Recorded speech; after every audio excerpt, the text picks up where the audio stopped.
আজ পহেলা ফাল্গুন। ঋতুরাজ বসন্তের আগমনে সেজে উঠেছে প্রকৃতি। যে প্রকৃতির রঙিন সাজে মুগ্ধ মানুষের মনেও লেগেছে উচ্ছ্বাসের দোলা।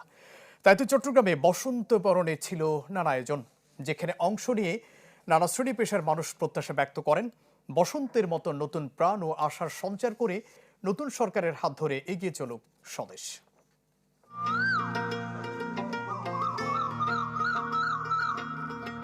হলুদ শাড়ি, ফুলের অলংকার আর রঙিন সাজে প্রাণবন্ত চারপাশ। ফাগুনের প্রথম সকালেই বসন্তকে বরণে এমন আয়োজন বন্দরনগরীর আমবাগান এলাকায় শহীদ ওয়াসিম পার্কে। শীতের বিবর্ণতা ভুলে প্রকৃতি যেমন সাজে নতুন রঙে, তেমনি ফাগুনের আগমনে নানা শ্রেণী পেশার মানুষের মনেও লেগেছে রঙের ছোঁয়া।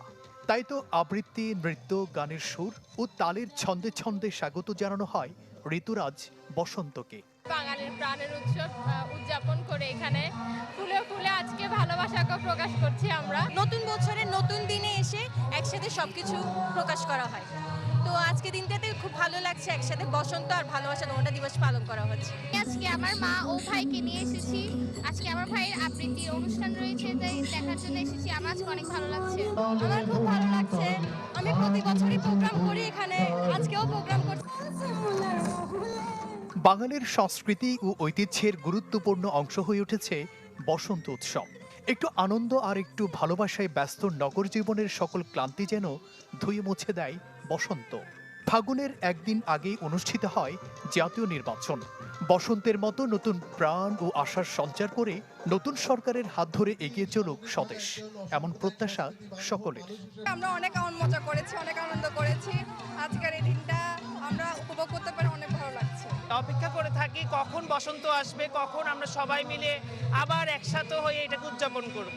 আমাদের একটাই প্রত্যাশা, আমরা শিল্প সংস্কৃতি চর্চার মাধ্যমে এগিয়ে যেতে চাই, সুস্থ সুন্দর বাংলাদেশ চাই। নতুন সরকার আমরা পেতে যাচ্ছি। আশা থাকবে একটা মানবিক বাংলাদেশের, বসন্তের মতন বাংলাদেশও ফুলে ফলে সজ্জিত হবে। এমন আয়োজনে বাঙালির মনে জেগে থাক তার আপন সংস্কৃতি, এমন বার্তা আয়োজকদের। আর অনুষ্ঠানে অংশ নিয়ে সিটি মেয়র প্রত্যয় ব্যক্ত করলেন অসাম্প্রদায়িক বাংলাদেশ গড়তে এগিয়ে আসার।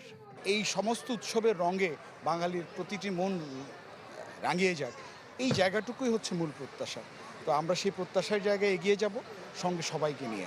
বাংলাদেশ জাতীয়তাবাদী দলকে ক্ষমতায় এনেছে।